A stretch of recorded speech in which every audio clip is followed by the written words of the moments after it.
Open mind. నేను ధైర్యంగా చెప్పగలుగుతానండి, Bible గ్రంథం ఒకటే.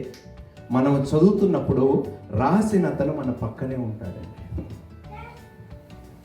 Bible is the only book when you read the author is present next to you. So I request, ఈ క్రైస్తవ్యం మీద సందేహాలు ఉన్న వారికి నా లైఫ్ని తీసుకోండి. నేను చెయ్యని పాపం లేదు. అది వేషధారణైనా కావచ్చు, అది వ్యభిచారమైన కావచ్చు, అది నికృష్టమైన పనులైనా కావచ్చు.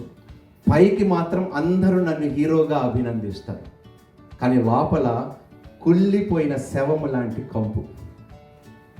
పైకి మాత్రమే అందము, లోపలంతా చెడుతనమే. అందుకని రంగు పూసుకోవాల్సి వస్తుంది.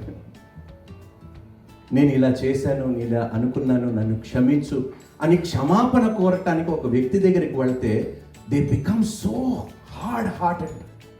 కానీ నేను యేసుక్రీస్తు ప్రభు దగ్గరికి వెళ్ళి క్షమించమంటే ఆయన ఒక మాట అన్నాడు, నీ పాపములు ఇక మీదట నేను జ్ఞాపకము చేసుకోను అన్నాడు. What an amazing God. So loving, such graceful God, such a gracious God.